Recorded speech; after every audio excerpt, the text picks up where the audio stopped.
When a patient's telling me, okay, I'm having a lot of visual complaints, like more symptoms when I'm reading, more frontal headaches, eye strain, I'm like, this is probably an oculomotor problem. I'm going to do these tests, which will likely move for these interventions. Whereas like with a vestibular type of patient, like they're dizzy, they're nauseous, they're lightheaded, they're off balance. And then I'm going to assess X, Y, and Z things for vestibular function. And then I'm going to give them certain interventions for that. Concussions are one of the most challenging injuries we deal with in sports and orthopedic rehab. They don't show up on imaging, symptoms can be unpredictable, and recovery protocols have completely changed over the years. So how do we get better at diagnosing, treating, and preventing them? Today we're talking to Meghan Homoky, a clinical specialist, residency director, and expert in concussion management. She's seen firsthand how outdated ideas about rest, exercise, and return to play have shaped treatment, and she's here to help us break it all down. From the latest research to the role of PTs in early intervention, let's get into it here on Orthostatic. Well, Meghan, welcome to Orthostatic. Thank you. Thanks for having me. You're a physical therapist at HSS, and you don't need to explain what that is if you're in or around like New York or you're in orthopedics. But for some people who might not know what HSS is because they've been living under a rock, what is HSS? So HSS stands for the Hospital for Special Surgery. It's a specialty hospital in New York City, and we just see orthopedics here. So we do have like a neurology department, rheumatology department, but it's by definition an orthopedic hospital. Yeah. If you're in and around the New York City area, you've seen the billboards. Exactly. And the commercials. And the commercials. And you guys like overlook like the East River. Like it's We like do. literally the hospital was over the highway. Uh-huh. You could drive underneath it. It's pretty awesome. Exactly. Yeah. Yeah. And how long have you been a PT at HSS? So I've been here since 2018. And then before that, I did an orthopedic residency at USC. So I was in LA for a little bit. I did that right after PT school. So I practiced out in California for like a year and a half. And then I came here at HSS and I've been here since. All right. But you're all about orthopedics at HSS, but we're going to talk about concussion today? That doesn't make any sense. I know. A good twist. That's actually like one of my big soapboxes, so to speak, is that the problem with concussion care and physical therapy is that like it's so segregated. It's like the orthopedic sports people want to do like the neck, the return to play. The neurology specialists want to do the vestibular stuff. And it just doesn't make sense that there's not people that could do everything.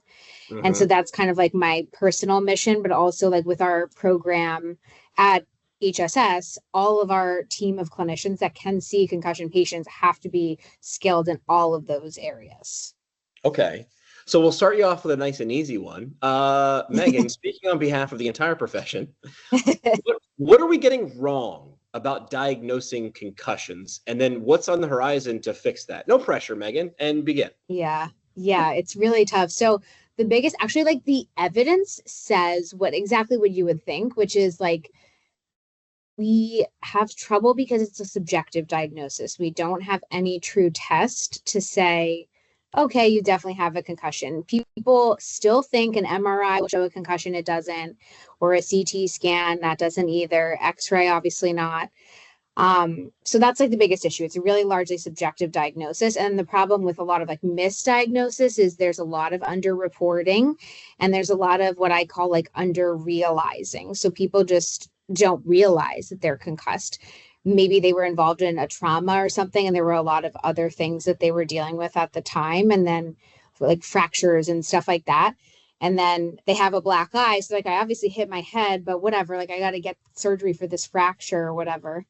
And then months later, they're still having headaches and not able to function normally. And it's like, well, you actually also have a concussion. So I mean, the biggest thing is poor diagnosis, and we're looking for ways to diagnose better using different tools, such as looking at like miRNA markers in saliva. So there's been like some interesting research coming out primarily from the UK and rugby players. looking for like specific markers in saliva that would indicate, okay, someone's had a concussion. Like they would be able to do that on the sideline, which would be great, obviously. And then a bunch of other groups are looking more at like blood markers. So I think there's going to be some good information coming out about all of that. The preliminary results seem to be fairly promising, but obviously that would be a game changer. Some sort of like spotter is watching any level of sports and sees something that looks questionable, and then they could just like take a blood sample or a saliva sample right away and be able to tell. It would be a huge difference maker. So I'm going to put you on that. No pressure, but I'm going to make you responsible for that. Exactly. I actually was the control for a study going on at HSS for the saliva study, and I think it's kind of like come to a halt or something. I don't really know what's going on with it, but I mean, how easy would that be? You know, one can dream, one can hope. Yeah, I don't know, maybe in the next 30 years. Yeah. Well, let's look back before we look forward. Then we used to tell patients to sit in the dark room and do nothing. Yeah. Now we don't do that. But what exactly do we do? What's the latest evidence say about rest versus activity? My guess is it's never all or nothing. We know that from taking tests, right? Always and never. It's not going to be the answer typically. So what does the evidence say? Yes, so that's a great question. And I actually think this is still very commonly misconstrued, which is super unfortunate. I have a lot of patients who go to the emergency room and then do get the recommendation, like just rest until you feel better and then start to do things again. So we're not in the like obsessive rest where it's a cocooning sort of thing, which was really what we used to do probably like 15 years ago. Dark room, no phone, no TV, no stimulation. You should sleep, but you have to be woken up every hour to make sure you're still breathing and alive, all of that kind of thing. So we've definitely moved away from that, but I think still people don't exactly know the importance of activity. So it's not like a rest until you feel better and then start doing things, but it's really at this point very, very solidly supported that you should engage in relative rest for the first 24 to 48 hours. Relative rest means like you can walk, you can do like household activities, you can stimulate your brain a little bit, and that's totally fine.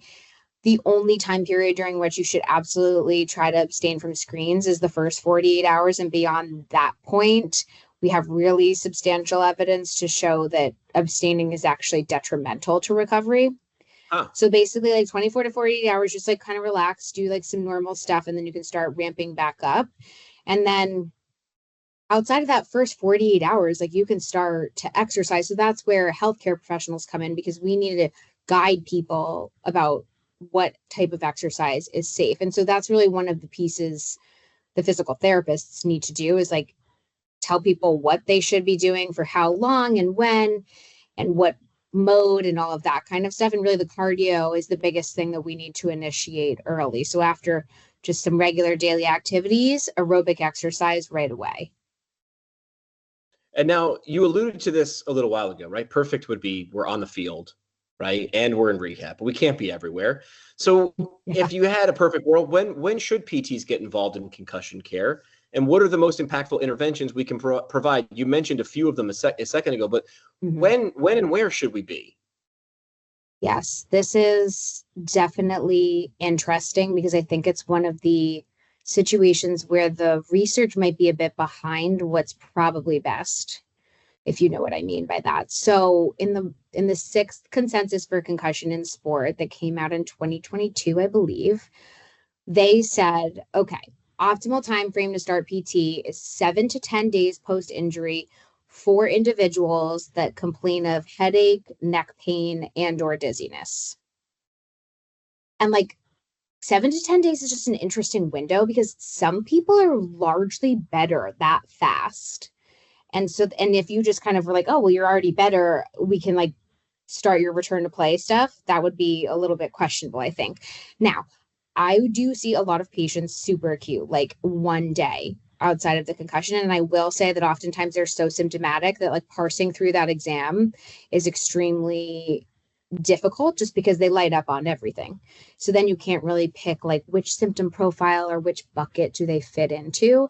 And that's what your goal is in the PT evaluation, is like, is this more of a vestibular issue? Is this more of an oculomotor issue? Is this more of a cervical issue? Is this more like true post-traumatic migraine? Is this exercise intolerance? Is this more like social kind of like anxiety mood, so to speak. So I think the 7 to 10 days is reasonable, but I don't think there's anything wrong with starting sooner, because at the very least, like, you can educate people on what they should be doing, and you can start that cardiovascular exercise. So even if I'm not giving a patient like VOR ×1 or something like that, just like meeting with them and teaching them like what they can be doing when they're not in rehab is pretty valuable, in my opinion.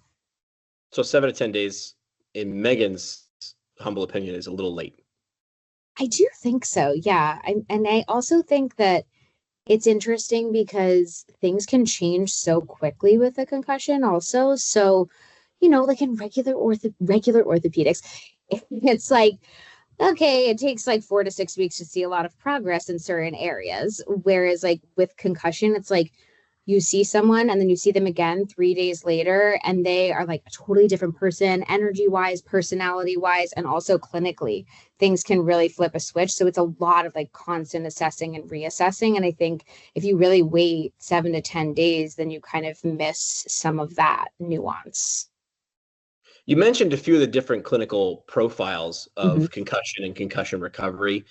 This might be its own episode in and of itself in going Right. into these, but what's your big picture framework for identifying and treating those different clinical profiles of concussion?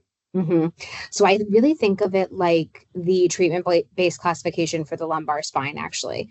Like Oh, you're grouping people based on subjective and objective information, and then you're giving them certain treatments based on that. So systematically, I think that just like works for me, even though it's much different, of course. But when a patient's telling me, okay, I'm having a lot of visual complaints, like more symptoms when I'm reading, more frontal headaches, eye strain, I'm like, this is probably an oculomotor problem. I'm going to do these tests, which will likely move for these interventions. Whereas like with a vestibular type of patient, like they're dizzy, they're nauseous, they're lightheaded, they're off balance. And then I'm going to assess X, Y, and Z things for vestibular function. And then I'm going to give them certain interventions for that. So I think systematically, like, it works very similarly, and it helps us be specific sooner, as opposed to throwing like a big umbrella at it and trying to figure it out. It helps you be more specific sooner. And a lot of the time people fit into multiple profiles at once. So there's like, of course, components that PTs aren't necessarily going to directly address, such as like the anxiety, mood, and the cognitive affective components. But like we can still touch on that a little bit. Most people have some of that going on, like they're feeling anxious about their injury, they're fatigued, they're low energy, so we can loop that in. But using the clinical profile view will help you kind of like know where to start, and then also know that you need to continue to assess the other areas, because things can pop up or change. understood. Prevention is always a hot topic. I want you to answer this one. Neck strengthening. Does it actually reduce concussion risk? How do you answer that? God, this is so hard. This really gets me fired up. I think I always like, if I was going to get on a soapbox about anything related to concussion, it would be like, people, the neck plays a huge role in this situation. So the first thing I want to say about the neck is that like, you don't have to hit your head to get a concussion. You can have whiplash, which affects your neck, and that can cause concussion because of like the subsequent movement to your head, right? So the neck is often involved. And I kind of hate that like the full clinical profile model technically does not have cervical as its own profile. I certainly view it that way because it comes down to cervical so often. And if you just ignore that, you're not going to get the patient better. So in terms of like prevention, right now, I don't think any of the existing literature is super solid in saying like, if these parameters, if these objectives are met, then like this person has a less risk of sustaining a concussion in contact sports. I feel like we're trying really hard. So I think like things continue to come out where it's like, well, like it doesn't negatively affect the athlete to do neck interventions, but it's not going to definitely prevent them from having a concussion in the future. Whereas before it was like, okay, there's no correlation whatsoever. Anecdotally, I think the neck plays a huge role, and I do try to always incorporate some sort of neck strengthening for prevention when I'm working with someone recovering from a concussion. And then really like the big thing that I explain to patients with this is the evidence that talks about what we should do with the neck talks not about like endurance testing, which we love to do as PTs, like deep neck flexor endurance tests, cranial cervical flexion tests, like all of those like common ones that we have pretty good normative data for, but those markers never come out to show decreased concussion risk. The only thing that does is isometric neck flexor and extensor strength. So I'm that PT in the clinic that uses the handheld dynamometer on people's heads. And no one else does that. But I read the study that came out probably like 2016. And it wasn't like super high quality, but I mean, good enough for me. I was like, listen, there's no downside to strengthening the neck. So why are we not going to do it? I think it plays a huge role. And I also think if you look at all the new technology, like the Guardian caps and like the Q collar and all those things, the Guardian caps add weight to the head. Right? I felt a Guardian cap, and the ones that the NFL athletes use and we see on TV most commonly, like those are pretty light, but like D3 programs have to use those like shells instead of the more like vinyl or whatever covering. And it weighs like a pound. But listen, if your head is 8 pounds and you add 1 pound to it, like that's a substantial amount. Your neck needs to be strong to support that. Yeah. So, I mean, I just think, what's the risk of strengthening the neck? There is no downside. So we should just do it. And then we need to get the research to catch up with us. Well, there's also better tools. I mean, there's like that iron neck. Have you seen that? It's sort of like a halo. Yes. That's a lot. But then there's also stuff that was it was on a Netflix show. Oh, the Next Level? Next Level. Yes, I had a chance to interview. It was invented by a PT, Scott Dickinson. Yeah. I mean, how great is that? Who was in clinic. Scott was a student when I was a resident at USC. So when he first developed the Next Level, I texted him and I was like, I need one of these right away. And I've been using it since it first came out. The patients love it. I think it's like the best tool ever because it's really hard to strengthen the stabilizers. Like beyond chin tuck with lift, people like totally lose creativity and they're like, what do I do next? What's the progression? And then we kind of stop. It wasn't even creativity because a lot of it, I remember as a student trying to teach those exercises, it was a lot of like feel. It's like, sort of do this. And the patient's looking like, I don't even know if I'm doing it right in front of you. There's no way I'm going to do this at home because I'm lost. So when you get a little bit of feedback with something like Next Level, it's sort of like, oh, I get it. I can feel this. This makes sense. And they don't, I mean, if you were doing an exercise where you're like, I have no idea what I'm doing, you're never going to do that again. But we've come a long way is what I'm getting at in terms of making things that actually we have options. Have options.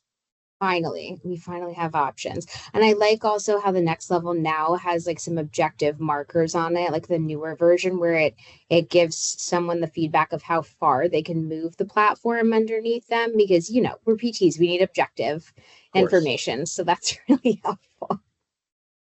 Last topic we'll get into, we know immediate removal from play is critical for recovery from concussion. Yes. Why is it still so hard to enforce, even at the highest level? I mean, we've seen, NFL, I just referenced Patrick Mahomes and Tua. I'm not going to try to pronounce his last name because I can't do it. But I mean, he was famous. I mean, he had a couple weeks in a row where people were screaming at their TVs, get him out of there, right? Mm-hmm. And that was effective. But why is it still so hard to enforce?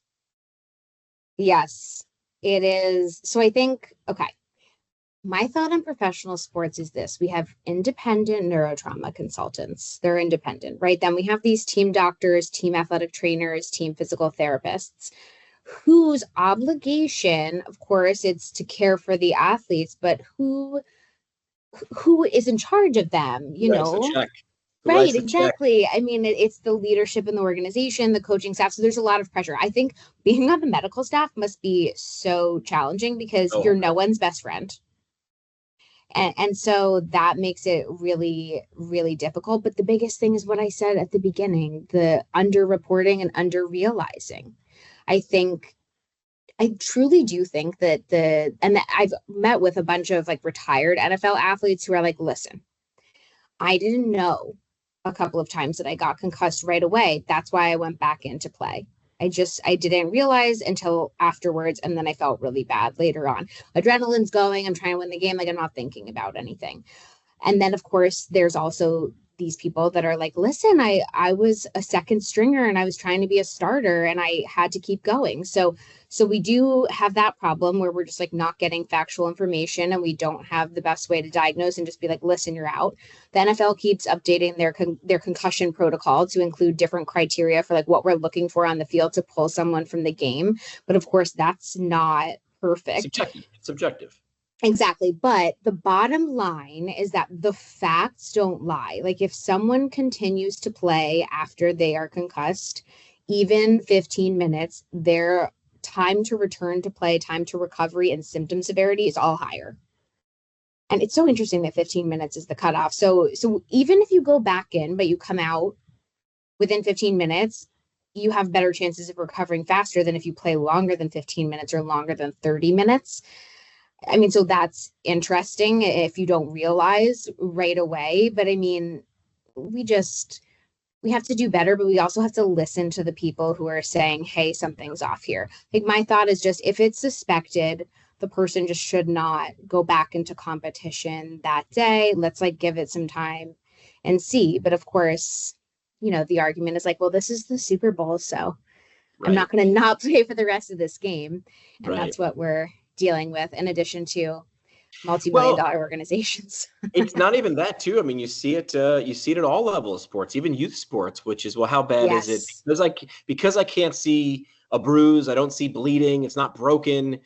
How do we know? Is the juice worth the squeeze? Is the risk worth the reward? And I think in the last few years since that Will Smith movie came out, we're starting to recognize it, but we got a long way to go. Oh, sure. I mean, it being an invisible injury is really difficult. I see kids in elementary and middle school and high school, and it's heartbreaking. The little ones will come to me and say, the other kids didn't understand why I wasn't participating in recess because like they don't see anything wrong with me. My friend broke his arm. He has a cast, so they know why he's not participating in recess, but I'm not allowed to, and they don't know why. So they make fun of me. I mean, it's terrible. Yeah. It's really terrible. So we need better advocacy. We need better education of parents, of coaches, of like administration within schools and that type of thing. And I mean, full disclosure, my husband is like so ready to have to restrain me when my child plays sports because I'm going to be that crazy mom on the sideline. Like that kid's concussed. We got to get him out of the game right away. Coming soon to a child sports sideline near you, Meghan. Exactly. Meghan, last thing we do here on Orthostatic on each episode is something called Words of Wisdom. If you were to leave the audience with one bit of advice, you could repeat something you said, you can go rogue, but what would your parting words of wisdom be? Sure. I think the biggest thing is that an active approach is the way to go with concussion recovery, and that physical therapy, which is multifaceted and includes like the orthopedic piece, the sports piece, and the neurological piece, that can lead people on the path to optimization of recovery. So PT first. Beautifully put. Meghan Homoky from HSS, thanks for coming on the show. Thank you. Concussions are complex, but as research evolves, so does our approach as physical therapists. Whether it's early intervention, targeted rehab, or advocating for better protocols, PTs play a critical role in helping patients recover safely and effectively. If you want to stay up to date on the latest orthopedic physical therapy, visit aopt.org for resources, courses, and ways to get involved. And if you're not already an APTA member, now's the time. Membership gives you access to invaluable education, networking, and advocacy opportunities that push our profession forward. Make sure you subscribe to Orthostatic wherever you get your podcasts. And we'll hear you next time.